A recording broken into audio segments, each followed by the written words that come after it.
Time check po natin mga kagandang buhay is 5:05 in the afternoon. At ayan, malapit na pong mapuno ang ating truck. Ilan na lang po ang dapat nating ikarga. Pero bago po sila umalis, may mga tagubilin po ako sa kanila na dapat nilang tandaan mga kagandang buhay. Nagbilin din si Kabeng Roger at magbibilin din po ako mga kagandang buhay. Paalala po kung ano yung mga dapat nilang gawin sa Katayan pagdating po nila. Dahil based on our experience po nung dalawa kami ni Kabiyahe, may mga bagay po na dapat naming ulitin at dapat naming i-perfect para po talaga walang sala at malinaw, systematic po ang pagpapakatay natin.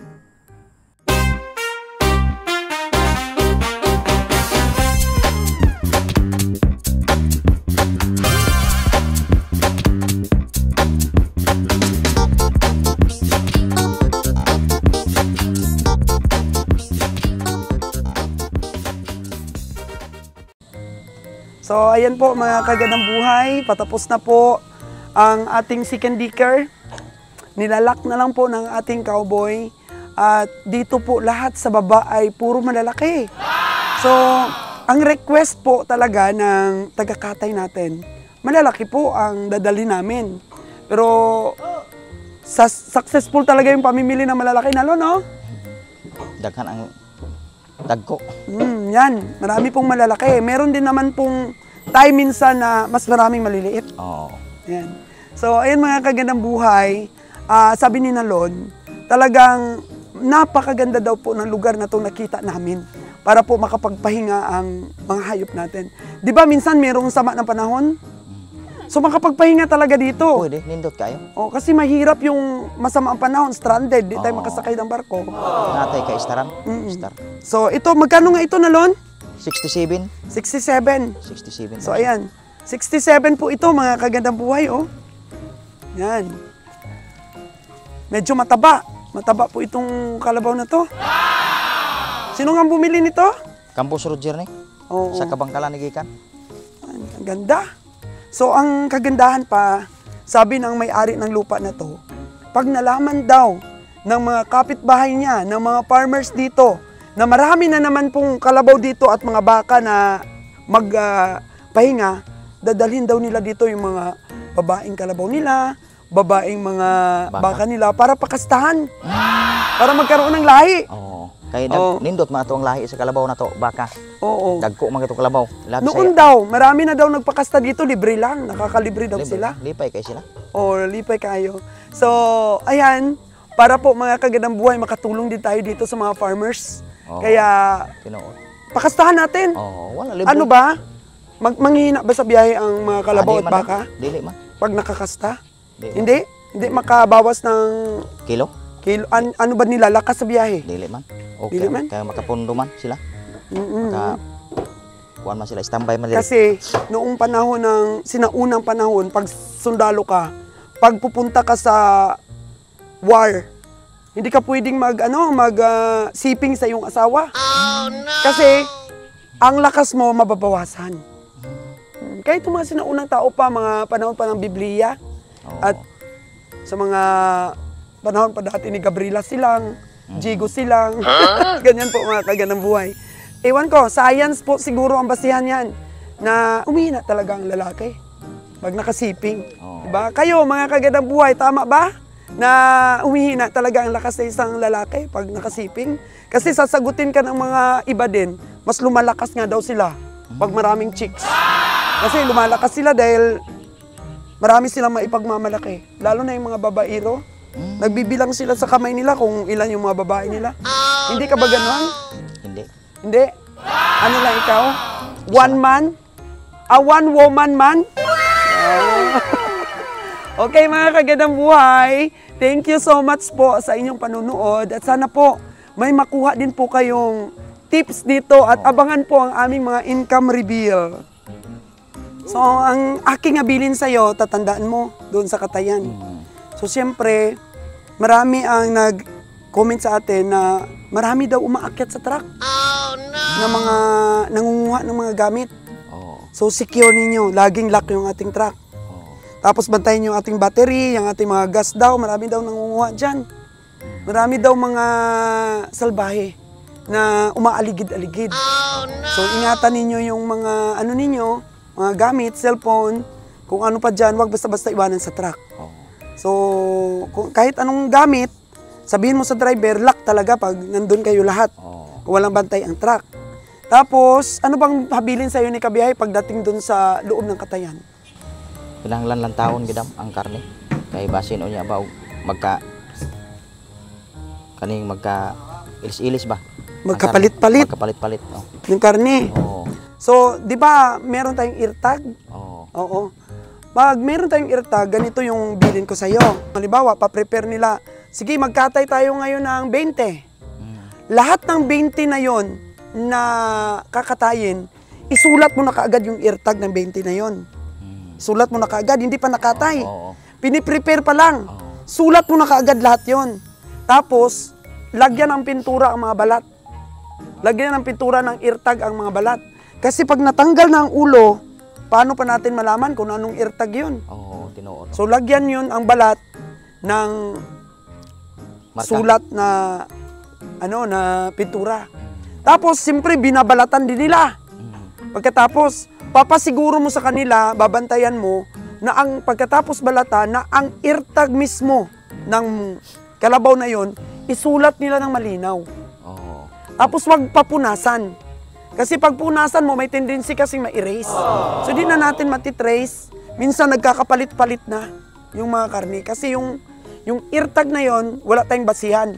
So, kailangan nakalagay kaagad yun pagkatapos ng balatan.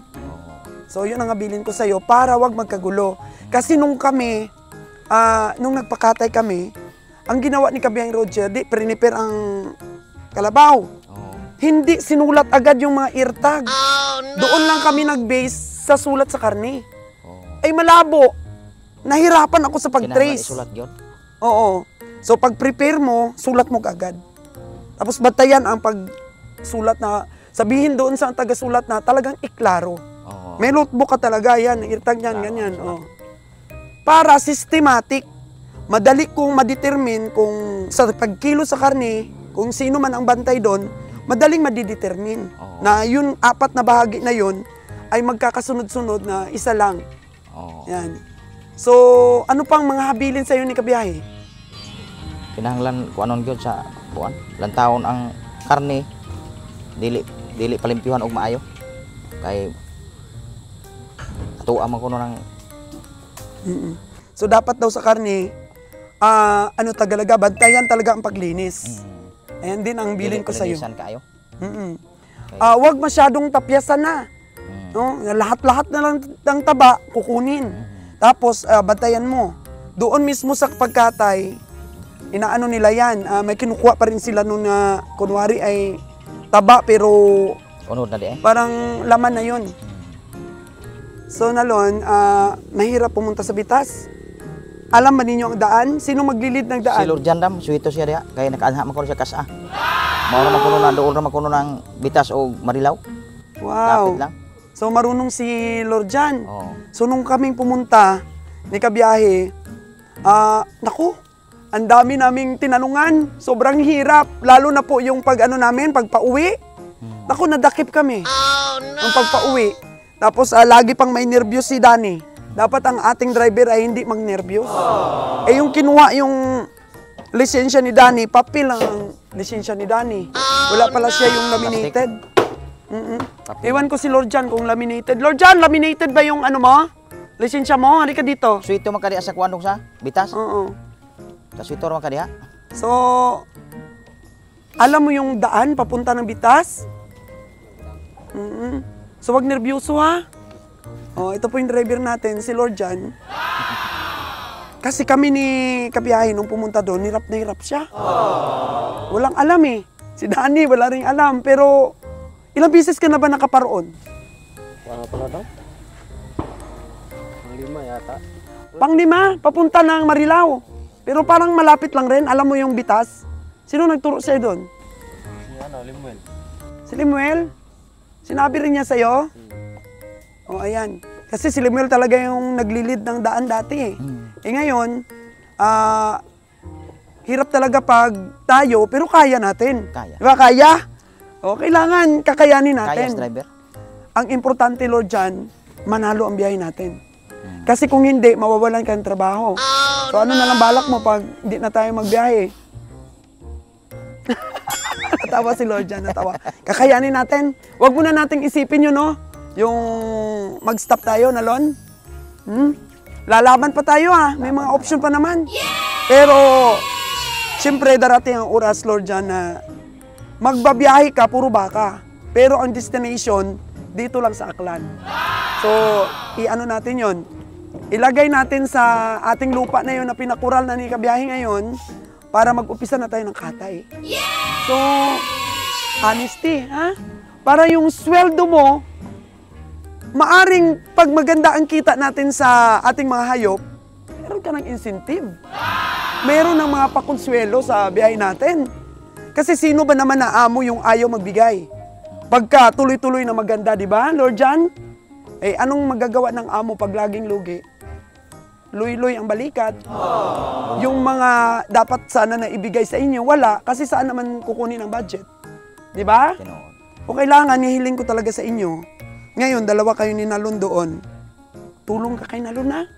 Tulong ka. Kasi siyempre si Nalon, pag nagbantay doon, minsan magugutom din yan. Eh sabi ni Kabiyahe, wag daw pipikit eh. Kailangan Nalon. Wa lagi Oo. katulog man dayon po di mapareha dito Oo. sa kuan nga dili katulog. Oh. Yan gawin mo Nalon. Tawag ka ng relyebo. Oo, tama nga. Ha? Tama nga. Tapos turuan mo rin siya kung paano magbantay-bantay. Oo.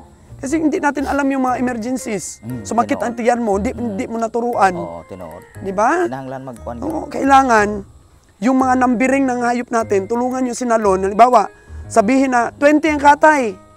Kailangan yung mga nambiring lista agad. Para may basihan tayo.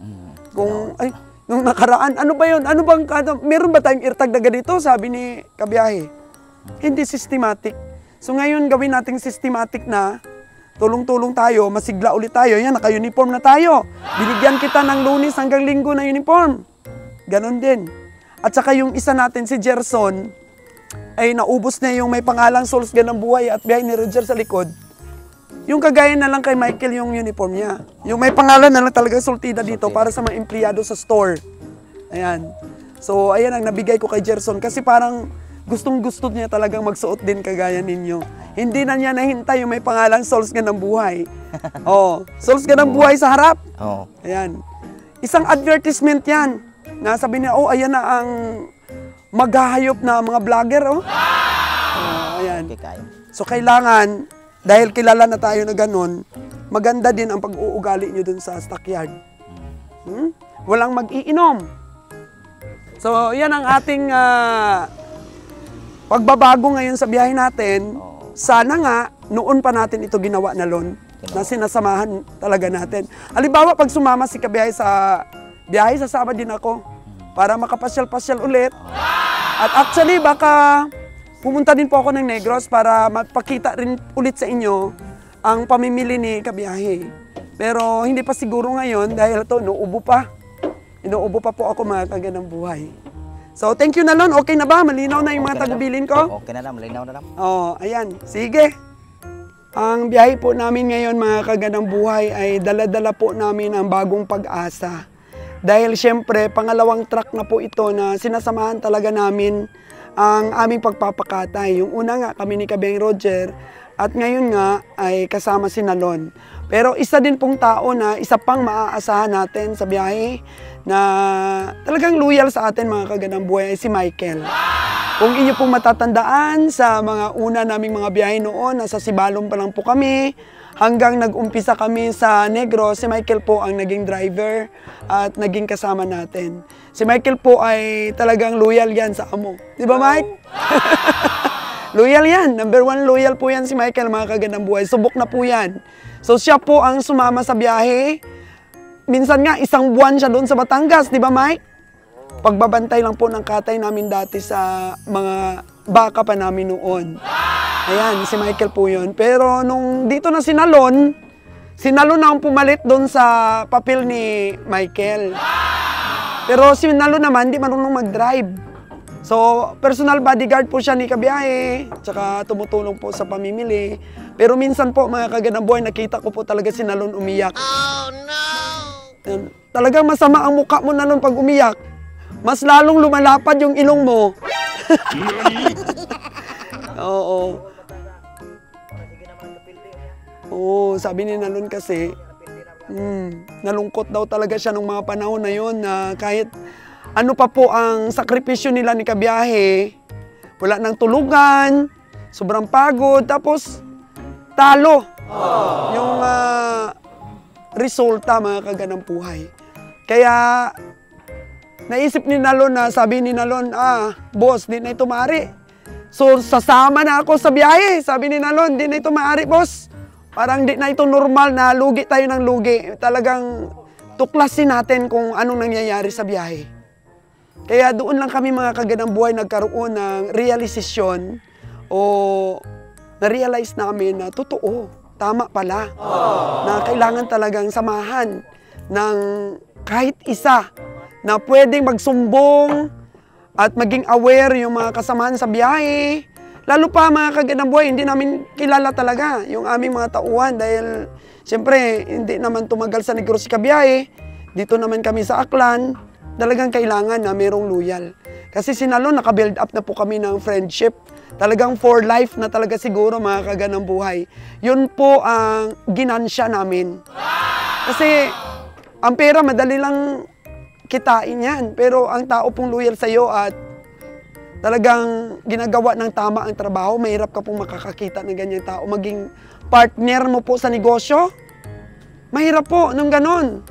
Kasi pag may nakita kang loyal na tao, kagaya ni Michael, yung trabaho po natin o yung hanap buhay po natin, pwede po nating ipagkatiwala. Yung alam po natin na lumalaban sila ng patas. Kasi hindi naman po tayo, mga kaganang buhay, maramot pagka maganda po ang kita natin. Kailangan din po mabigyan natin sila ng magandang kita rin. Kasi bawat isa po sa atin ay talagang gusto ring umasinso ang buhay. Kaya nga pinagsisikapan ni Nalon, sabi niya, mas masarap talaga daw na ipakain sa pamilya yung pinagpawisan. Pero pag pinagpawisan mo at hindi pa rin makatotohanan po yung kita mo, talagang nakakalungkot. Malulungkot ka po talaga. Kaya isa lang po talaga sa naging pasalamat ko dito sa trabaho na to. Makakita po tayo ng tao na pwede nating maging maasahan. Para po hindi na masyadong mahirapan din si Kabiyahing Roger. Kailangan din namin si Kabiyahing Roger dito po. Kailangan makauwi-uwi din si Kabiyahe dito sa Aklan. Kung halimbawa pong sanay na si Nalon, siya na lang doon ang mamili at yung iba pa na mapagkatiwalaan doon, tapos sasaluhin na lang dito ni Kabiyahe, pwede si Kabiyahe na lang ang sasama sa Luzon. Ganun po ang magiging nito, gawin namin. At kapag kasi ron naman, yung agriculturist namin, pagka tumulong naman po sa ganitong paghahayop namin, ay mas maganda. Kasi mas tumatanda na si Kabiyahing Roger, mas humihina na po ang katawan. Kaya kailangan maipasa na yung mga ganitong hanap buhay sa anak namin. So yun lang po ang wish, mga kaganang buhay. Sana maging successful po ito dahil marami pong nakaabang, marami pong natutuwa na tumigil kami sa aming pamimili ng hayop. Natawa si Nalon, Marami pong nag-aabang yan sa mga vlogs ko. Hello po, kamusta po kayo? Ito po kami, nagsusumika pa rin po na maipanalo namin ang aming biyahe. Hello din po sa mga nakaabang sa amin na totoo, na gusto talaga at wish na kumita din kami at masuklian din po ang aming mga pagod. Hello din po sa mga taong nanonood sa amin na gusto pong makakita din ng realidad ng negosyong ganito dahil magiging reference din nila, basihan, na example, ano po yung mga natutunan namin para po magaya din nila at maging successful din po sa ganitong larangan po ng negosyo. Lalo na po sa 4 po na paraan na naibigay ko sa inyo kung paano manalo sa biyahe. Ano ba yung sa study namin? Ano yung 4 na kailangan namin para maipanalo namin ang biyahe? So nasabi ko po doon, ang una-una talaga pagkakaroon ng tamang presyo sa pamimili. Yun po talaga yung pinakamalaking parte nun na huwag tayong makabili ng mga hayop na sobra ng taas. Na kahit ano pang gawin nating adjustment ay wala na po sa halaga ng hayop ang kanyang bili o ang kanyang karne. Sobra-sobra po ang presyo. Pangalawa po ay ang paano sila alagaan. So ganito pong biyahe namin, nakita naman ninyo kung paano namin sila inalagaan. So napaka-importante din yun mga kagandang buhay, yung kung paano natin alagaan ang ating mga hayop sa biyahe para maiwasan pong mag-lose weight at pumayat po ang ating mga hayop. Pangatlo po na talakay namin ni Nalon is bantayan ang katay. Pangatlo po yun, wala pa rin kwenta kung mura yung bili mo at saka naalagaan mo sa biyahe. Kung sa katayan naman ay puro nakaw ang ginawa. Nawala po yung mga karne or else hindi nabantayan. Kasi pag binantayan mo, may laban ka dun eh. At least ma-minimize po yung pwedeng mangyari sa loob ng katayan. Hindi naman po natin sinasabing mga magnanakaw doon, pero ang dami po kasi nagbigay ng tips sa atin. Kasi sideline daw yun ng mga doon. Alam mo na, hindi naman natin minamasama sila, pero yung tama lang po talagang taba, ang dapat ninyong kunin, maging fair naman po kayo sa mga behiro dahil sobra pong hirap at mahal na rin po ang hayop na bili namin. And lastly po, but not the least, ay yun po na management po natin sa tao or ang dapat po na ugali ng tao na nagtatrabaho sa atin. So number 1 po doon is honesty, proper management po kasi talaga eh. Yan, kasi kung may proper management po tayo, igagalang din po tayo ng mga tauhan natin. So mga tao po na hindi marunong gumalang, hindi po rin karapat-dapat na manatili sa team. Kasi kung wala ka na pong paggalang, sobra ka na pong gumawa ng iyong sariling basihan o sariling rules para po sa biyahe na hindi ka na nakikinig sa amo mo. So napaka-importante din po yon, ang good management natin at ang karakter po ng mga tao na kinukuha natin para sa trabahong ito. Ayan po yung 4 po na tinalakay natin nung nakaraang vlogs na kailangan po talaga para manalo tayo. So very confident po ako mga kagandang buhay na sabihin po sa inyo yon, ang 4 na yon. Dahil yun po ay makatotohanan, praktikal at totoo na dapat na meron tayong ganyan pag tayo po ay bumabiyahe. Ayan po.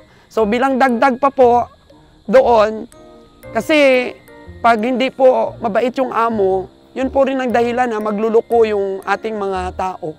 So kailangan lang po kung amo ka o may-ari ka po ng ganitong klaseng negosyo, makatotohanan din po at makonsiderasyon ang iyong pong pagtrato sa mga tao. Yung tama lang po talaga mga kagandang buhay. Nasa tao lamang po yun kung hindi sila kontento. Nasa kanila lang yun kasi dapat maging simple lang po ang mata natin. Sa mga trabahador po o sa mga empleyado, maging kontento po para wag po matukso kung ano man po yung mga katukso-tukso na ino-offer sa atin. Mas maganda pa rin po, sabi ni Nalon, na ang ipakain natin sa ating pamilya ay sa ating mga pawis at sa malinis po na paraan. Kasi alam nyo, pag binless ka ni Lord, kung binless ka po ng Diyos, alam nyo mga kapang-abang buhay, hindi po yun mananakaw sa inyo. Kahit ano pa po ang gawin ng iba, kung ikaw po ay binibless po ng Diyos, hindi po yun mananakaw sa iyo. Yan po ang tandaan natin. All the time po, ibe-bless ka po. So dapat po may paninindigan ka po talaga sa iyong pagtrabaho o sa iyong mga amo, sa iyong kapwa-tao, dapat may paninindigan po talaga. Hindi po na sabihin ka lang na ganito, huwag mong sabihin sa amo mo ganyan-ganyan ay sasama ka na kasi may kunting pera. Eh paano? Paano ka maging proud sa sarili mo kung nabibili ka ng pera? Dapat po meron tayo magandang reputasyon, may paninindigan, hindi po tayo nabibili ng pera. Gawin po nating insakto ang ating trabaho kasi nakakahiya naman po, tinanggap ka dito ng amo mo para magtrabaho. Alam mo, pag nag-success ito at dito ka nang galing sa amin, magsisisi ka. Pag nag-success po ang aming paghahayop at nakita mo pong umasenso na yung mga kasamahan mong dating iniwan. Yan po mga kaganda. O, tingnan mo si Michael, akit yan. Lahat po ng bagay ay pwedeng gawin. Pag sinasabi pong tulong-tulong. Oh. Yan po, ay hindi napakasya na lang. Oh, talagang pinahuli mo talaga yung pinakamataba mong hayop Oh, yung 42,000 ni Nalon, talagang inalagaan niya. Nilagay niya talaga sa pwestong maganda. Oh, dito na siya sa pinakahuli, mga kagandang buhay. Oh. So much for now, mga kagandang buhay. Medyo hinika po ako doon sa ang haba ko po. Talagang ang haba po ng aking sermon, mga kagandang buhay, kaya medyo hinika po ako. So, bye-bye for now, mga kagandang buhay, at excited na po tayo na malaman po ang income reveal po nito. So, bye-bye, mga kagandang buhay. Thank you for watching!